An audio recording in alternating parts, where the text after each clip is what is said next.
This episode of the Brilliance Plus Passion podcast is brought to you by the Podcast Reach System. Are you ready to exponentially reach more profitable customers? Launching and hosting your own show is your proven best solution for networking, client attraction, and establishing your celebrity expert brand. Visit www.podcastreachsystem.com and claim your rightful place as the leading star of your industry so you make a difference for your community, market, and audience.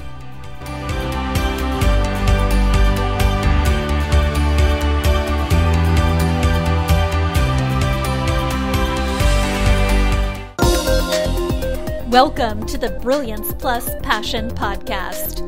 Join us as we celebrate entrepreneurs, business creators, and brilliant minds who reveal what they are doing to make the world a better place by being part of it. Be sure to visit our website at www.brilliancepluspassion.com. While you're there, subscribe to us via your favorite network. Now sit back, lean in, tune in, get your notepad and 2 pens ready, and let's get started. My name is Adam Homey. I'm your host, and I am honored by your wise decision to tune in and invest in yourself today. Right now, we're speaking with Irene Gabelnick, who is known as the founder of The Power of Writing. Let me tell you a little bit about her. She's an international best-selling author and founder of The Power of Writing. She helps entrepreneurs build your brand by writing a book. We're going to discover more about her over the next few minutes as we get started. So with that, Irene, welcome aboard. Hey, Adam. Thanks for having me. I am so excited to be here. How you doing? Oh, we're going to have a good time. So first question, how does the work that you do make the world a better place for your clients, customers, and the world at large? Well, I help aspiring authors write a book and entrepreneurs build your brand by writing a book. So, a book is a low-ticket item that can impact hundreds, thousands, or millions. But the way I look at it is if your book helps one person, then you've made a difference. That's good. So going in a little more detail, what exactly is it that you do? Well, I have writing courses, how to build your brand by writing a book. And I also have another course. I do coach individuals on writing their book from blank page to finish on a very select basis. But primarily, I teach through live workshops and courses and books. I write a lot of books. Yeah. I've written a lot of books, a lot of books. Yeah, that's great. That's great. So in your experience, what are 3 of the most commonly asked questions that people have when they're figuring out what you do? Sort of like the FAQs. Well, the first one I hear is, the idea of writing a book seems daunting. So how do you overcome that? And, what I tell them is I'm going to actually share this at the end because I know your final question. So if you stay till the end, I will share you how to overcome that daunting feeling of writing a book.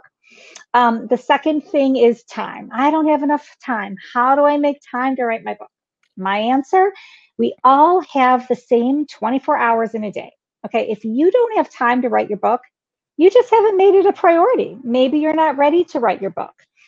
When I finally decided to write my first book, I set a deadline in the summer. I was on vacation. I said, I'm going to write over vacation. Well, I was at the beach. I don't, we're just, we're getting lobster roll. I wasn't writing my book. Then it was December, and I had decided in December of that year, I was going to publish my first book. So the last 2 weeks of December, I wrote, published, and sold my very first copy of my first book in 2 weeks. And I could have gone skiing. I could have baked cookies with the kids, but I made a decision. Okay, so you can do it. Believe me, if you set that deadline and decide. And the third question that I get is, I guess, how to write a book. How do you get started? And that I'm going to share with you with my overcoming the daunting part at the end. Yeah, I decided around January 10th, 2018, I wanted to write a book with a particular title. So you know what day I had to have it done by? Groundhog Day. February 2nd. I think I broke every Nice. land speed record and every possible convention in getting this thing done in time. I love it, Adam. Great job. I still need a vacation from it. And it was 3 years ago. So I hear you. Me too. I All know. right. I was like, I will never do that again. Yeah. So thanks for sharing those 3 questions. Now what we want to do is tell me 3 questions you wish people would ask you when they're considering working with you. When can I start? How do I sign up? And what do I wish people would ask me? Well,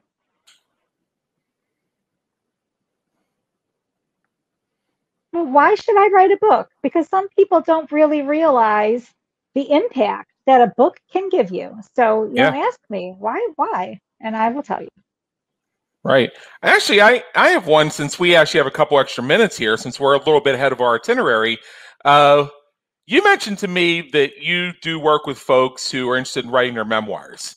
So my question to you, maybe it's a question you wish somebody would ask, is what do you do about the fact that those people who screwed you over are still alive? Love that question, Adam. Okay, this is one of the reasons I haven't published my memoir yet. I started working on it a long time ago. I asked this question for a reason. Thank you. Yeah. And a lot of, definitely a big question. And what I teach in my upcoming course, How to Write a Memoir in 6 Weeks, is that you would be surprised at, people might be upset, and you don't have to wait for them to die. The chances of you getting sued are very slim to none, because even if they do it, the chances of them winning, they could invest thousands, hundreds of thousands, or even millions of dollars to try to win, and probably won't, because it's defamation of character is hard to prove. And what I found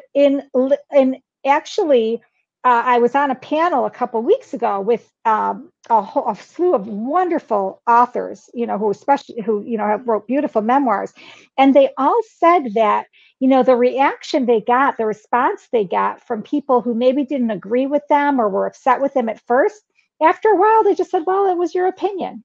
This is my side of the story," and it also allows those people to now share their side of the story, because I actually, you might even see a reconciliation, and it's not as big of a deal as you make it out to be in your head, because coming from experience, I felt the exact same way, and now I'm just ready.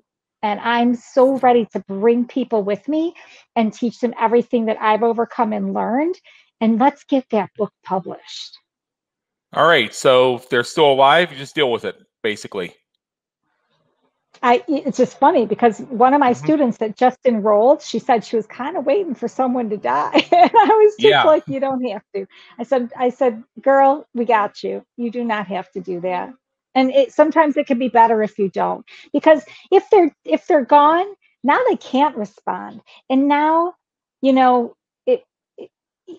chance of reconciliation, or maybe forgiveness, or something that can be so healing for you, is lost. So don't wait.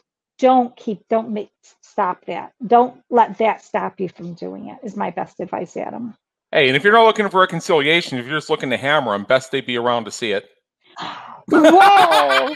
I'm halfway kidding. Halfway kidding. I didn't say it. I will be your voice. That was a good point, Adam. All right, so let's shift gears. A little more about Irene. First thing is, what would people who know you be surprised to learn about you? Maybe surprised to learn about. God, which thing? I guess that I'm terrified of water. I am terrified of deep water, and I almost drowned when I was a kid. I was 9, and I mean, like I saw God. I mean, I saw the light, but I'm here, And despite my fears, I finally didn't learn to swim until I was in my late 20s, but I learned how to do the butterfly stroke. I mean, when I decide to do something, I go all in. I surfed the crazy waves in Hawaii. I even chased a baby shark the second time I went to Hawaii when I was snorkeling. Dumb. Didn't realize till I got back on the boat. Someone said, "Where was Mama Shark?" I was like, "Oh," but I got that picture. Yeah. So they would be surprised to hear how terrified I am to be in deep water when I've gone whitewater rafting, rafted Class 5 rapids, and done all those things in the water, because I don't let it stop me. And got between a baby shark and her mama shark. I mean, that was brave.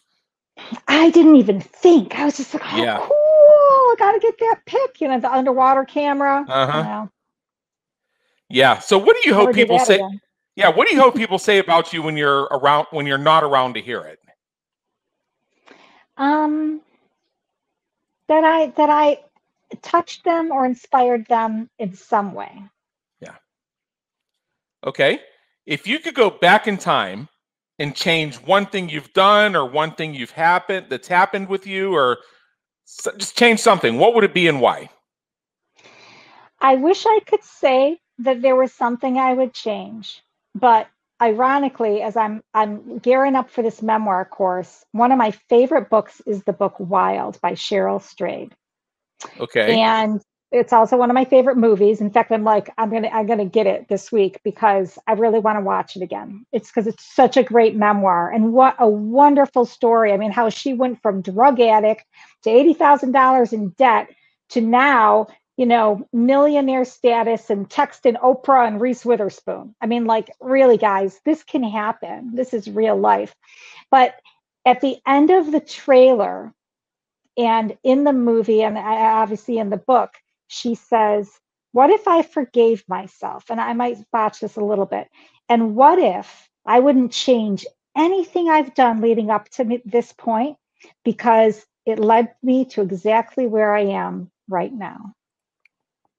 That's an answer we've gotten more than once here on the Brilliance Plus Passion podcast. I personally have a list of things I would change, and if it changes the trajectory of history, well, so be it. Yeah, well, I could have gone that route too, but I can't change the past. So I'll just roll the dice and see if the revised chronology would still lead me to a time machine. Well, I'm not about the past. It's I'm just not, and I'm just like, it's all those things, all those mistakes I made. Yeah, made me stronger in some way, and are preparing me for maybe something worse that might have happened. So it's all good. All right. So, what famous person, alive or dead, would you like to meet? And what questions would you have for them? There are so many, but I did prepare. I read. I probably changed my mind a million times over. Speaking of Wild and Reese Witherspoon, I would love to hang out with Reese. She's so cute. She's so adorable. She's an amazing actress. She's got her little book club going on. And I know that she had a tumultuous time in an abusive relationship early in her life. Yeah. And I would ask her, how did you overcome such a difficult challenge to get to where you are today? Yeah. Great. What motivates and inspires you to keep going when you're having a tough time or facing a challenge? I tell myself it's not about me. I've always been about helping people. I have volunteered for crisis services units for I don't know how many years. The Organ and Blood Donation Foundation. And I was on the disaster action team for the Red Cross as a volunteer for 4 years. And for me, it's just always been about helping people. And it's what keeps me going. And it's what gives me joy, knowing that I've helped someone. So when I, don't want to put the makeup on and do the live or whatever, or get ready for that, I just tell myself, this isn't about me. It's about who I'm talking to and how can I help someone today. Fantastic. So finally, and you yourself teased this, I know you have a special gift for our listeners, and we're going to get to that in a minute. But in general, right now, what is one action you would like our listeners to take as soon as they finish listening or watching to this conversation right now? If you really want to write a book and you want to overcome that daunting feeling, this one thing can alleviate that. So this is what I do. So take a piece of paper. You can do it on a computer or your phone, but it's best on a piece of paper with pen. I'm old school. And just do a brain dump. Now, if you don't have time right now, set it on your calendar and block out 20 minutes to half an hour or an hour, however you want, but at least 20 minutes. Put it on your calendar and do this. Sit down, write down all your ideas. Then what I call the pizza menu method. You got your pizza, you got your wings, your chicken, your salads. And now take all those ideas and list categories and then group them under the categories. And now you have an outline and you have just formed your chapters and you're like, hey, look at this, I've got a book. And it really makes you realize I can do this. That's how we did Groundhog Days, an event, not a business strategy. I started a blog where I just posted about whatever was inspiring me or grinding my gears that day, committed to doing it for 90 days, and then log back in and organize them into chapters, meaning categories. Put them in order, build transitions. That's how I managed to get it done in 23 days. Adam, it worked. Yeah. I've written books in a day. I've written so many. I don't even my book Podcast Power. Okay, we're talking about that book. It started out as a little checklist. Like some people from my mastermind group were like, what's your superpower? And I said, hey, this is how I get on podcasts. And I just sent it to them, and they're like, oh my God, this is great, Irene. This is wonderful. Thanks for sharing. So a little while later, I'm like, I could make a book out of this. And boom, I did. And now it's a book. So there you go. Right. Well, congratulations. So we're actually at the top of our time here. So I want to thank you so much for joining us today. Now, before you go, I know you have a little something for us. So for all of our listeners, I encourage you to visit Irene's website at www.irenegabelnick.com. And there you will find a free guide called 10 Easy Steps to Start Writing Your Book Today. These are the first 10 steps of your journey.